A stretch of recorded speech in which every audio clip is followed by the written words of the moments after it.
चलिए शुरू करते हैं।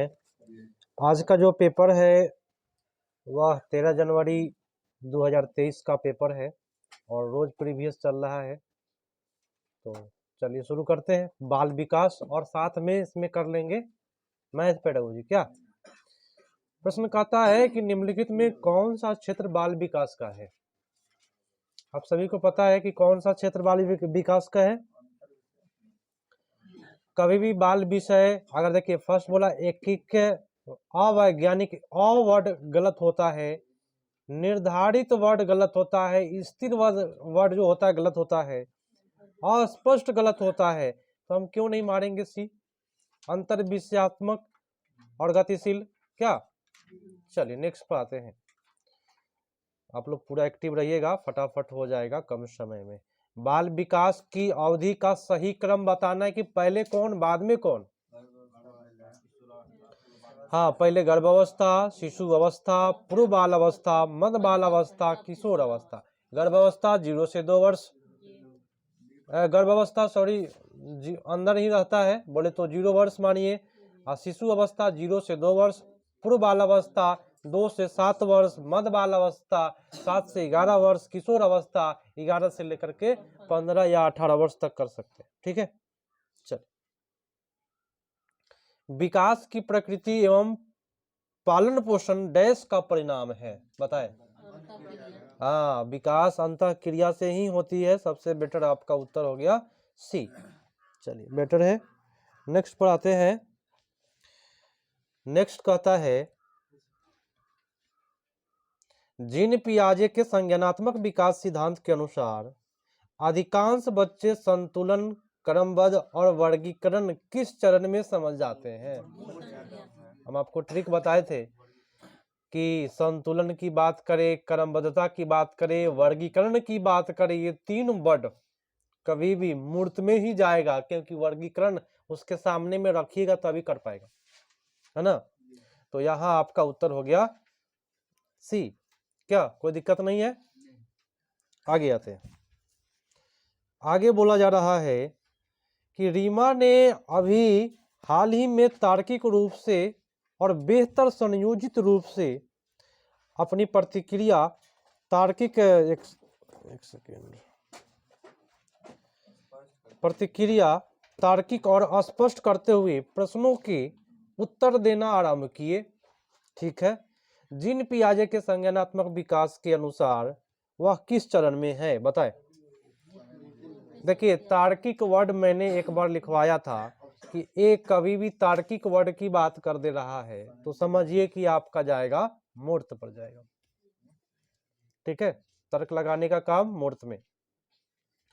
अगला ट्रिक है, चलिए ट्रिक से निकाल लेंगे तो अच्छा तरीका से हो जाएगा। बच्चे अधिक समझ और ज्ञान रखने वाले के साथ अंतःक्रिया करके सीखते हैं। अधिगम का यह सिद्धांत डैश द्वारा दिए गए सिद्धांत के दृष्टिकोण से सही है। देखिए अंतःक्रिया वर्ड मैं आपको प्रत्येक क्वेश्चन में कुछ ट्रिक बता दूंगा। जैसे कि अंतःक्रिया वर्ड जो है लिखवाए थे आप, परस्पर वर्ड वाइगोस्की साहब का होता है, तो आपका उत्तर इसमें जाएगा A is the right answer, Vygotsky का सामाजिक सांस्कृतिक सिद्धांत। कोई दिक्कत नहीं है। चलिए अब आइए 7 नंबर पर आए।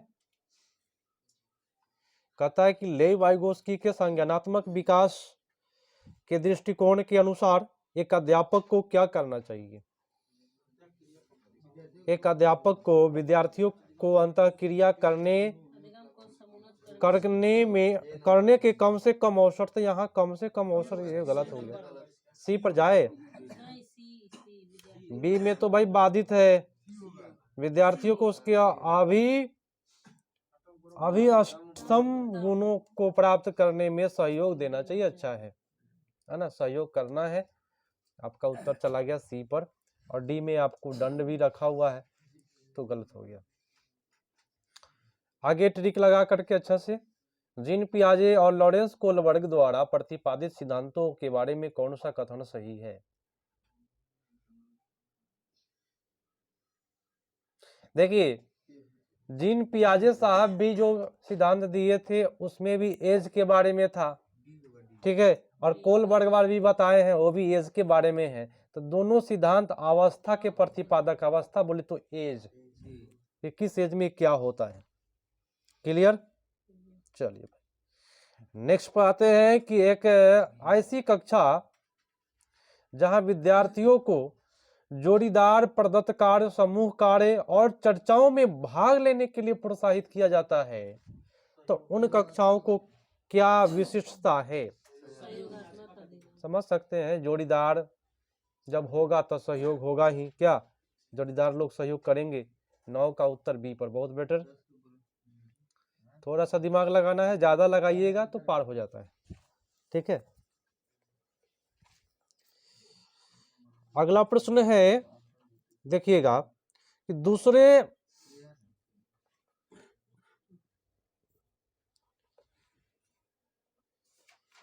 कहता है कि दूसरों की मनोदशा, प्रेरणा और इच्छाओं की पहचान करना और समुचित रूप से उसका प्रतिक्रिया करना क्या है? कौन सी बुद्धि?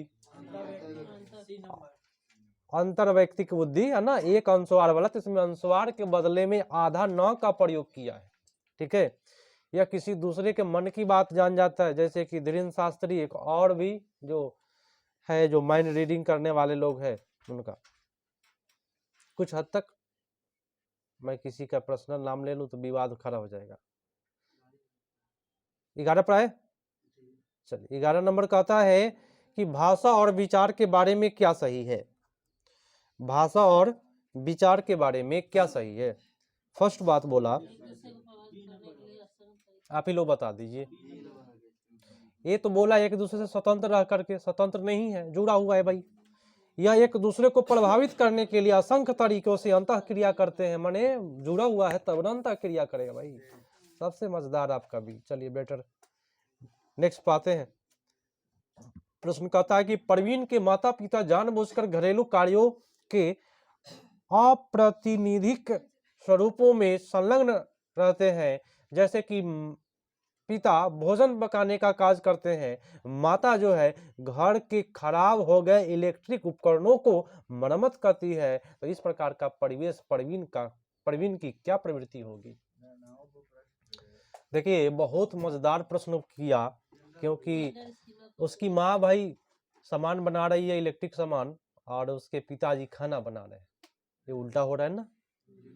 तो इसमें भाई जेंडर, प्रवीण का तो अच्छा परिवेश मिला है भाई, तो जेंडर रूढ़िबद्ध धारणा पर प्रश्न करेगा, है ना। जो जेंडर रूढ़िबद्ध धारणा है वो प्रश्न करेगा, ऐसा क्यों, है ना। उत्तर आपका बी पड़ गया। नेक्स्ट प्रश्न है कि कक्षा में विद्यार्थियों की विविधता को किस रूप में लेना चाहिए? आप लोग बताएं। विविधता को अधिगम की एक सकारात्मक गुण के रूप में लेना चाहिए। बहुत अच्छी बात, आपका सही चला गया। नेक्स्ट प्रश्न है कि राष्ट्रीय शिक्षा नीति 2020 के अनुसार प्रारंभिक स्तर पर आकलन का स्वरूप होना चाहिए कैसा? चलिए आकलन तो भाई हम आपको बार बार बोलते हैं रचनात्मक होना चाहिए आकलन, और आकलन भाई नियमित क्या होना चाहिए? होना चाहिए, आकलन नियमित होना चाहिए। और सूचनाओं का मात्र ग्रहणशीलता पर केंद्रित, यहाँ मात्र वर्ड लगा करके आपको सहयोग कर रहा है एग्जामिनर, किसको मत मारो, है ना। शिक्षण अधिगम की उपयुक्तता के अनुरूप होना चाहिए, जिस प्रकार से उपयोग करना है उसके अनुरूप होना चाहिए। बहुत अच्छी, ABD। अगला प्रश्न आ गया कि शिक्षार्थियों में समालोचनात्मक चिंतन को समुन्नत करने के लिए क्या महत्वपूर्ण है? बताएं। समालोचनात्मक चिंतन में कभी भी बच्चों को क्या करिए, ऐसा ऑप्शन मारिए जिसमें सोचे। अध्यापक को विद्यार्थियों से बहुत ही आसान प्रश्न से गलत हो गया, बहुत ही, यहाँ ही वर्ड भी है। अध्यापक को पाठ्यक्रम सी मान रहे हैं आप लोग, विद्यार्थियों को ज्ञान सृजन के प्रचुर अवसर मिलने चाहिए। सी बोलिए क्या दिक्कत है? देखिए चिंतन करना होगा तो आप अवसर नहीं दीजिएगा तो चिंतन क्या करेगा, है ना। बी में मार रहे हैं क्या? गैर लचीली समय रेखा पर पालन करना। 1 to 5 का बच्चा रूटीन का पालन नहीं करेगा, समय रेखा। पाठ्यक्रम की बात कर रहा है तो काहे ऐसे प्रश्न को आप भटक जाते हैं? इतना तो अच्छा ऑप्शन दिया हुआ है अवसर वाला। चलिए, समावेशन को समुन्नत करने के लिए अध्यापक को क्या करना चाहिए?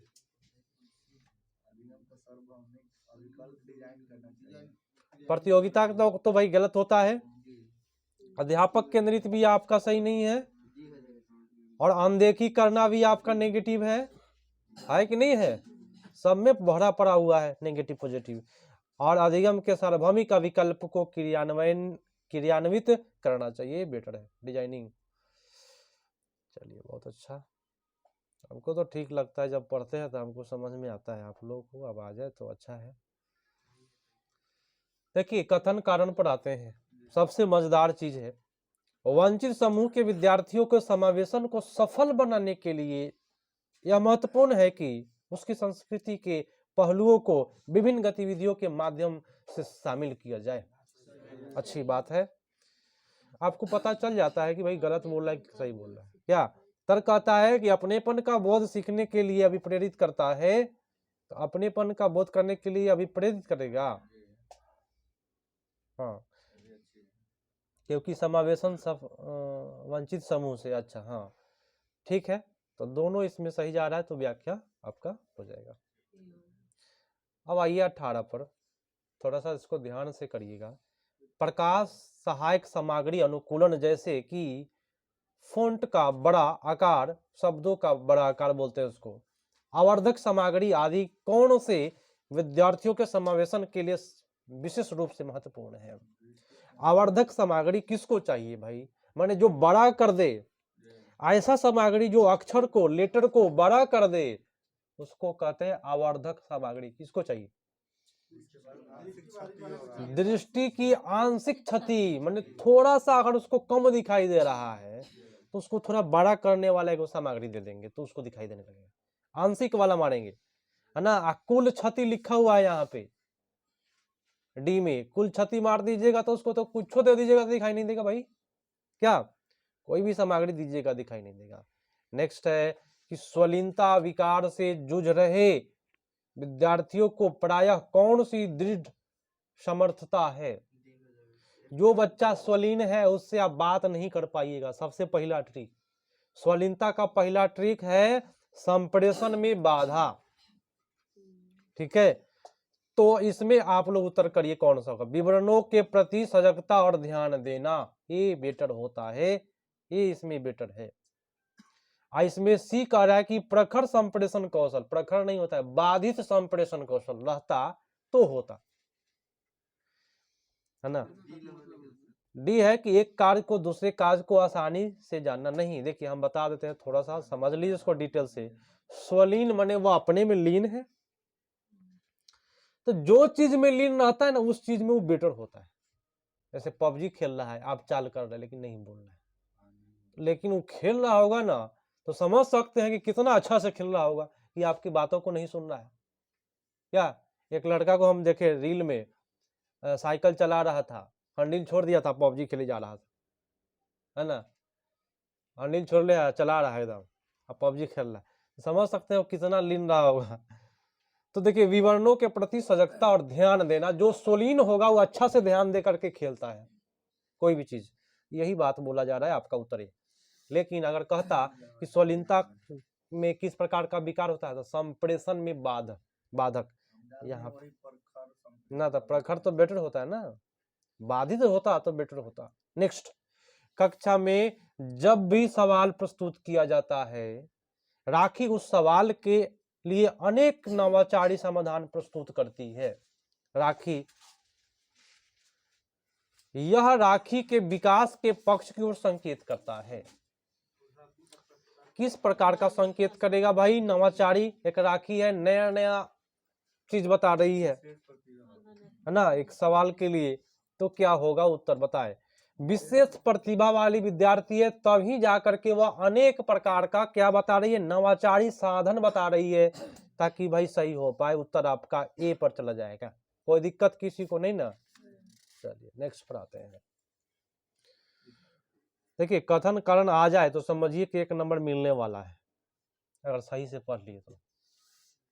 अध्यापक को ऐसी शिक्षण शास्त्रीय प्रविधियों और विषय का चयन करना चाहिए जो विद्यार्थी के नवीन ज्ञान के सृजन और उच्च क्रम की कौशल को समुन्नत करने का कार्य करती है। तो बहुत अच्छी बात है, नया ज्ञान के लिए, है ना। बच्चों में नवीन ज्ञान के सृजन और उसकी व्याख्या करने की योग्यता होती है। क्या ये सही बात है? नवीन ज्ञान ये भी सही है, क्योंकि बच्चा कुछ ना कुछ व्याख्या कर लेगा, है ना, सृजन कर लेगा। देखिए साथ में सृजन भी है, और जब सृजन कर लेगा तो भाई व्याख्या दे सकता है। तो उत्तर आपका ए इज द राइट आंसर। बच्चा बहुत सारा चीज किया है ना, बच्चा नन्हा वैज्ञानिक है। किन्होंने कहा? जीन पियाजे साहब बोले हैं। थोड़ा सा ध्यान दीजिएगा अगर मटर का पानी फेंके तो। 14 वर्षीय माया एक युवा चित्रकार के वीडियो यूट्यूब पर देखकर पेंटिंग करना सीखती है। देखिएगा, एक लड़की है, यूट्यूब पर वीडियो देख करके पेंटिंग करना वो सीख रही है। वह इस बात में विश्वास करती है कि वह पेंटिंग करने की क्षमता रखती है और सचेतता के साथ प्रक्रियाओं का अनुसरण करती है। तो माया के अधिगम को क्या संज्ञान दी जा सकती है? बताए। बहुत अच्छा प्रश्न बोला। यूट्यूब पर देख करके पेंटिंग, तो बताए माया क्या कर रही है भाई? 22 का उत्तर करें। 22 का उत्तर आपका सी होगा, अवलोकनात्मक अधिगम, क्योंकि यूट्यूब पर देख करके तब चित्र बना रही है, अवलोकन करेगी। अवलोकन माने देखना। चलिए अगला प्रश्न आपके लिए गया, प्रश्न का जवाब दीजिएगा सभी कोई। अधिगम अधिक प्रभावशाली रूप होता है अगर बोले तो क्या? कक्ष वातावरण भय मुक्त हो, माने जहाँ पे कोई डर नहीं है, तभी जाकर के सब कोई बोल पाता है। और जहाँ भौकाल बना के रखता है मास्टर लोग, वहाँ बच्चा क्या बोलेगा? जा दे रे, पूछो तो छोड़ दो, तो ना होता है। बहुत ऐसे टीचर लोग हैं। निम्नलिखित में किसे विद्यार्थियों में समुन्नत करना चाहिए? देखिए, कंठस्थ रटने वाली बात तो हम नहीं करेंगे। समालोचनात्मक चिंतन को भाई समुन्नत करना है। समालोचनात्मक चिंतन बोले तो ऐसा चिंतन जिसमें दोनों पक्ष के बारे में चिंतन करे, समान आलोचना। कार्यात्मक जड़ता, अभिसारी चिंतन गलत होता है, अपसारी रहता तो बेटर होता। अगला प्रश्न, वह कौन सी समस्या समाधान प्रक्रिया है जिसमें निर्धारित चरण दर चरण विधि का अनुसरण किया जाता है? हम एक बार लिखवाए थे ना कि लक्ष्य को प्राप्त करने के लिए चरण दर चरण निर्देश को कलन विधि कहते हैं। परिभाषा पूछा है आपसे कलन विधि का, तो ये कलन विधि का ट्रिक है, नोट कर सकते हैं। निर्धारित चरण दर चरण विधि कलन विधि कराता है, आप लोग नोट कर लीजिएगा, ठीक है। अगला प्रश्न है, देखिएगा ध्यान से। निम्नलिखित में कौन सा कथन अधिगम के लिए आकलन के संबंध में सही है?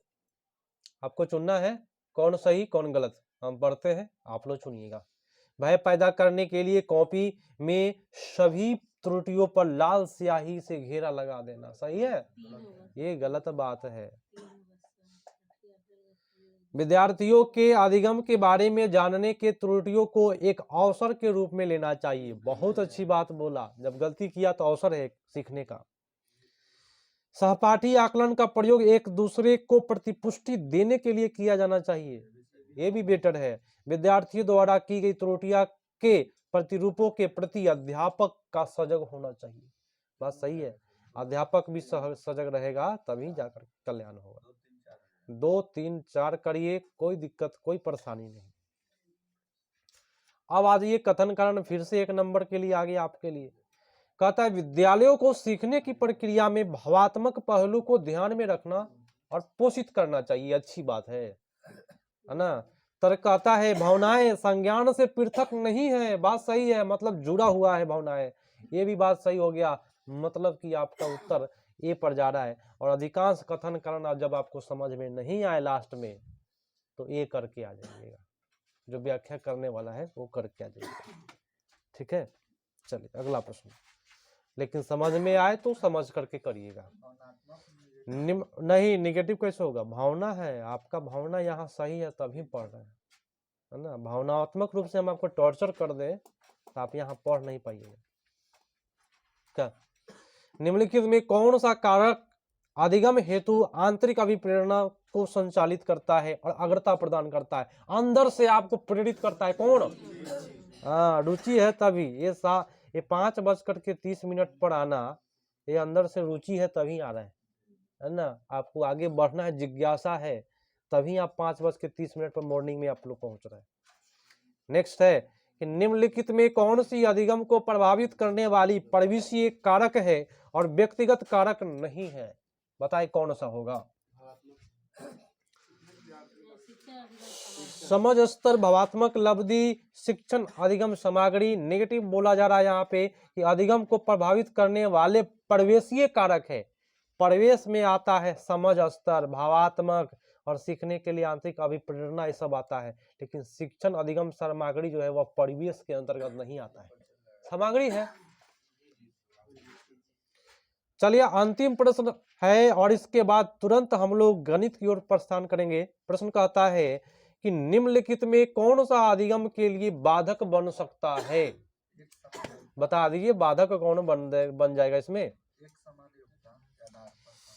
हाँ, एक समान विद्यार्थियों का एक समान योग्यता के आधार पर पूर्ण समूहीकरण, माने फर्स्ट डिवीजन वाले इधर आओ, सेकेंड डिवीजन वाले इधर आओ, तो ये आपका हो गया, सी इज द राइट आंसर।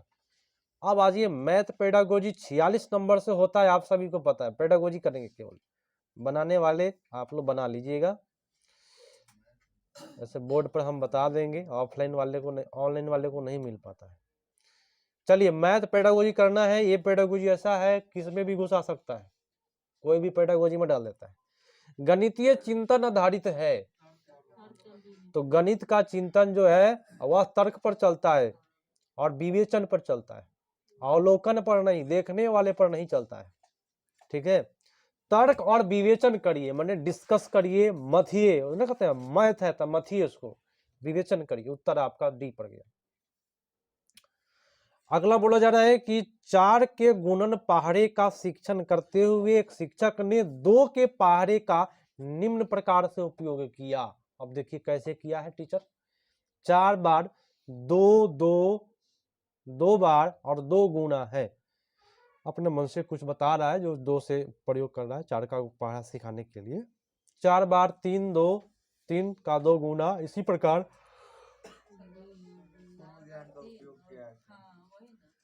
4 बार 3। हाँ, शिक्षण का उद्देश्य है, बता दीजिए इसको देख करके क्या लग रहा है उद्देश्य? दुगुने की अवधारणा का परिचय दे रहा है, क्योंकि अधिकांशतः 2 से ही वो काम करवा रहा है, इसलिए दुगुने की अवधारणा का परिचय दे रहा है। यही कर देंगे, कोई दिक्कत ना होगा। ठीक, सॉरी डी भी है ना। विद्यार्थियों के पूर्व ज्ञान का उपयोग कर नवीन अवधारणाओं को विकास हेतु प्रतिमानों से संबंधित उपयोग कर। हाँ, इससे अच्छा तो ऑप्शन है नहीं। चलिए हम भी भटक गए। चलिए आप लोग लाइन पर है। अगला प्रश्न है कि एक छात्र के पास भिन्न की अवधारणा है, वह परिमेय संख्या की अवधारणा को भिन्न से जोड़ करके आसानी से समझ सकता है, तो पियाजे के अनुसार कौन सा संज्ञानात्मक प्रक्रिया इसके लिए उत्तरदायी है? भिन्न के लिए कौन सा बेटर होगा ये बताना है। उत्तर करें। आत्मसात्करण और एसिमिलेशन, यही होगा। आत्मसात्करण कर लिया है, बाकी आप लोगों ने पढ़ा भी नहीं है।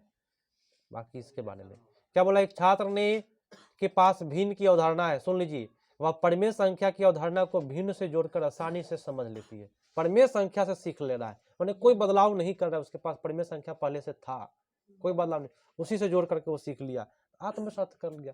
वही कहा था कि परिमेय संख्या में बदलाव करके तब सीखा है, तब होता समायोजन। चलिए अगला तो बहुत बड़ा है, लेकिन अगर इसको आसानी से पढ़ा जाए, प्रेम थोड़ा बहुत जरूरी है। कक्षा 4 का एक विद्यार्थी 2 अंक की संख्याओं को गुणा करने में सक्षम नहीं है। शिक्षिका का कौन सा तरीका बच्चे को 2 अंकीय संख्याओं के गुणा करने के लिए सर्वोत्तम होगा? 4 गो ऑप्शन है, बताइए 2 अंक का गुणा वाला बेटर कौन होगा जिसमें बच्चा सीख जाएगा? सही से करे। फर्स्ट बोला उसे विद्यार्थियों के पहले गुणन के पहाड़े याद करवाएंगे, तो गया काम से भाई। 2 संख्याओं को गुणा करने के लिए उस विद्यार्थियों को कैलकुलेटर का प्रयोग करने के लिए करना चाहिए, ये भी गलत, ये तो कॉमर्स वाले को मिलता है। वह पहले एक अंकीय संख्या की गुणा करने में विद्यार्थियों की मदद करे, तत्पश्चात दो अंकीय संख्याओं को गुणा करने में ह्यूरिस्टिक विधि का प्रयोग करे। ह्यूरिस्टिक माने बांट बांट करके जो गुणा होता है इससे उसका प्रयोग करे, तो बहुत अच्छी बात है। और पुनरावृत्ति, श्यामपट, ये सब जो वर्ड है आपको पता है किसके साथ क्या होता है, कैसा व्यवहार आपको करना चाहिए। नेक्स्ट है कि बस संख्या 75 सेंट्रल मार्किंग की जाती है, माने एक बस है उस पर 75 लिख दिया गया, मार्किंग कर दिया गया मार्कर से 75। यह संख्या क्या बताता है भाई? हाँ, ये संख्या बताता है, अंकित है कि ये 50 नंबर बस है ना, अभिहित है। आप लोग क्या माने, क्रम सूचक। सुन लीजिए, क्रम सूचक तब होता जब इस धरती पर एक ही कंपनी का बस चलता, लेकिन तो यहाँ पे बहुत सारा बस है, अपना अपना नंबरिंग बना के रखा है कि ये इतने बजे चलेगा, ये इतने बजे, ये अंकित है कि ये बस इतने बजे चलेगा ना। उत्तर आपका B is the right answer. B कितने पर जाए अब हम? 51 पे। चलिए 51 पर आ गए हैं हम। कहता है कि कक्षा 5 के विद्यार्थी जो 400 लिखने के लिए कहा जाता है, 402 ना। अब देखिए लड़का का लिख रहा है, पहले 400, 4002 लिख दिया, मतलब जिस उसको लिखने अगर नहीं आएगा ना कोई भी चीज, 402 502, तो समझ जाइए कि उसको स्थानीय मान नहीं आ रहा है, जिसके वजह से वह 1000 में लिख दे रहा है। आपका उत्तर चला गया सी पर। बच्चों को स्थानीय मान की प्रणाली की पूरी समझ नहीं है। अगला प्रश्न आया, शिक्षक एक आयत का क्षेत्रफल ज्ञात करने के लिए सूत्र देता है और बच्चों को भिन्न भिन्न आयत का कट आउट का क्षेत्रफल ज्ञात करने के लिए कहता है। शिक्षक उपयोग कर रहा है क्या चीज का भाई? पहले बोला आयत का क्षेत्रफल ज्ञात करने के लिए सूत्र देता है, तो पहले अगर सूत्र दे दिया तो निगनात्मक पर ही जाएगा, है ना। बहुत अच्छी बात है। नेक्स्ट प्रश्न है और कहता है कि जेनेट अपनी कक्षा में बहुभुज के कई उदाहरण एवं गैर उदाहरण देती है। एक लड़की है शिक्षिका, वह गणितीय शब्द संग्रह का उपयोग कर रही है और विद्यार्थियों को परिचर्चा में संलग्न रखती है। उनके पास बच्चों द्वारा की गई त्रुटियों और उनकी वैकल्पिक अवधारणाओं का भी ज्ञान है। तो निम्नलिखित में, आइए 53 पर, अरे यार इधर आ जाओ, निम्नलिखित में कौन सा गणित शिक्षक के रूप में जेनेट के लिए सर्वाधिक उपयुक्त है? उसे शिक्षा शास्त्रीय विषय का ज्ञान है तभी ना जान रही है, ये फर्स्ट है हो गया। बोला जाए सर, कोई दिक्कत? हाँ, शिक्षा शास्त्रीय विषय वस्तु का ज्ञान है, इसलिए वो त्रुटि को पकड़ ले रही है। तो त्रुटि वाला भी आपका सही है, तो उसको ज्ञान होगा तब ना पकड़ लेगा, इसीलिए आपका उत्तर फर्स्ट ही हो जाएगा। वो भी ठीक है, कोई दिक्कत नहीं है, उसमें भी उसी के अंतर्गत आ जाएगा। ज्ञान होगा तो पकड़ेगा। तो पहले सोचा जाए। कहता है एक संरचनावादी कक्षा में गणित का एक शिक्षक शिक्षण एवं अधिगम प्रक्रिया में सुधार कर सकता है। सुधार कर सकता है कैसे? तो कक्षीय प्रक्रियाओं का मनन करके भाई संरचनावादी कक्षा का आप सुधार कर सकते हैं। चिंतन मनन करिएगा तब सुधार आप आराम से कर सकते। अभ्यास के अधिक प्रश्न, ये गलत हो गया। अधिक प्रश्न, अभ्यास वाली बात हो रही है, अधिक केवल आपका गलत है। होनहार विद्यार्थियों की पहचान करना भी गलत है। देखिए बोला कि सुधार कैसे कर सकते हैं, तब मनन करिएगा तभी सुधार होगा, चिंतन मनन करिएगा तभी सुधार होगा। हाँ, चिंतन मनन तब ना सुधार कर पाइएगा, मनन करिएगा। सब तो गलत है उसमें। चलिए अगला, राष्ट्रीय परिचर्या रूपरेखा 2005 प्राथमिक स्तर पर गणित में शिक्षण और अधिगम विद्या केंद्रित होनी चाहिए। किस पर केंद्रित होना चाहिए भाई? आप लोगों को 4 ऑप्शन दिया हुआ है, ए बी सी इस तरह से बताइए। फर्स्ट है कि गणित में विभिन्न प्रतिमानों की खोज, ठीक है। बी बोला कि शिक्षार्थियों के अनुमान सन्निकट कौशल को विकसित करना, बहुत अच्छी बात है। 1 to 5 में अनुमान और सन्निकट संख्या पढ़ाया जाता है, अनुमान लगाने वाला। अधिगम की अनौपचारिक विधियों जैसे कि खेल पहेली का उपयोग, बहुत अच्छी बात है। परिशुद्धता समस्या समाधान पर, ये गलत हो गया, परिशुद्ध, परिशुद्ध ये वर्ड आपका गलत है, आपका एबीसी ही जाएगा बेटर, ये ही सही हो जाएगा, ठीक है। सी, कोई दिक्कत किसी को नहीं है। निम्नलिखित में से विभाजन की संकल्पना संबंधित, विभाजन माने होता है भाग, कौन सी संरचना, संरचना कौन सी है बताइए, विभाग के लिए इसमें कौन सा बेटर होगा। हाँ, भाग के लिए बताना है, क्रमीकरण से कोई मतलब नहीं है भाग में। अनुपात होता है भाग में, होता है कि नहीं, इतना बटा इतना, 2/3, तो यह अनुपात हो गया भाग के लिए। समान समभागी है ना, इसमें भी भागी वर्ड है। पुनः व्यवस्थित करना, ये नहीं होगा, व्यवस्थित करने वाली बात है ना, बी और सी आपका बेटर हो जाएगा।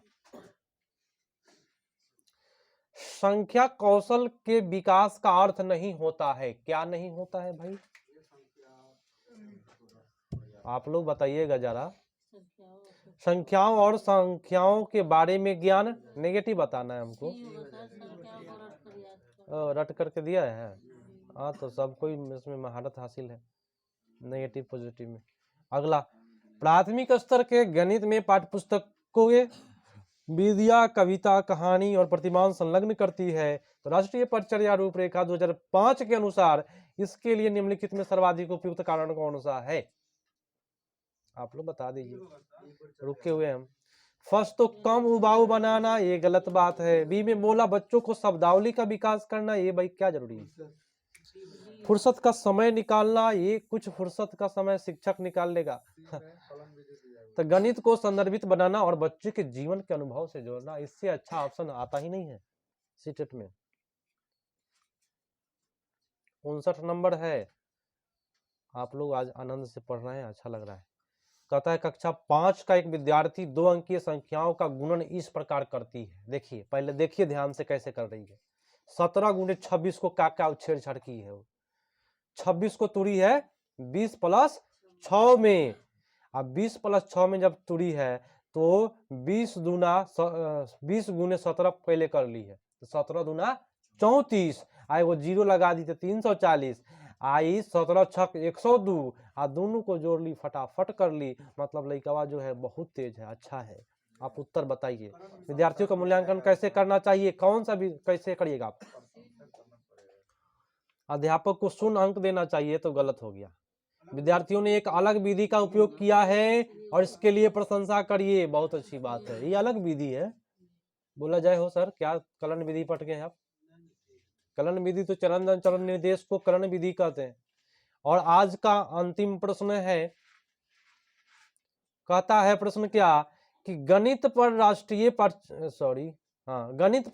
परिचर्या रूपरेखा 2005 के आधार पर पत्र के अनुसार लोक कलन विधि समृद्धि की असमृद्धता की प्रशंसा सराहना बच्चे की गणित के बोध को समृद्ध कर सकती है। जो प्रशंसा करते हैं, लोक कलन विधि से क्या अभिप्राय है, सीधा पूछना चाहिए, बिना काम के इतना बड़ा बात बोला है, लास्ट लाइन दे देता। तो जो लोग औपचारिक रूप से शिक्षित नहीं है उनके द्वारा प्रयुक्त की गई मानक गणितीय विधि, इसी को कहते हैं लोक कलन विधि। मैं आपको बताऊं, एक अनपढ़ दुकानदार, उसका जो हिसाब करने का जो क्षमता होता है आपके पास नहीं होगा। क्या 12 आना दूना कर लेगा, 12 आना का पहाड़ा लिख के बता देगा आपको, 12 आने का पहाड़ा पूरा मुंह पर याद होता है उसको। कितना रुपया लौटाना है आप सोचिएगा, आप तुरंत दे देता है। तो इसी को लोक कलन विधि कहते हैं। जो क्या है, लोग औपचारिक रूप से शिक्षित नहीं है, माने जो लोग अनपढ़ है, उनके द्वारा जो गणित का जो विधि का प्रयोग किया जाता है उसी को कहते हैं लोक कलन। अभी के डेट में अनपढ़ भी नहीं करता है, लेकिन जो शिक्षित लोग है कैलकुलेटर लेके बैठा है। अनपढ़ वाले दुकानदार में एक बार जा करके देखिए, ऐसा ही जोड़ेगा, ऐसा जोड़ेगा कि उसमें लजवाइयो देगा अगर आप इन्होंने हो गए तो, कि का पढ़ ल तू ना, यही ला पढ़ ला, हिसाब नहीं क्यों करे। तो आज का ये समाप्त हुआ।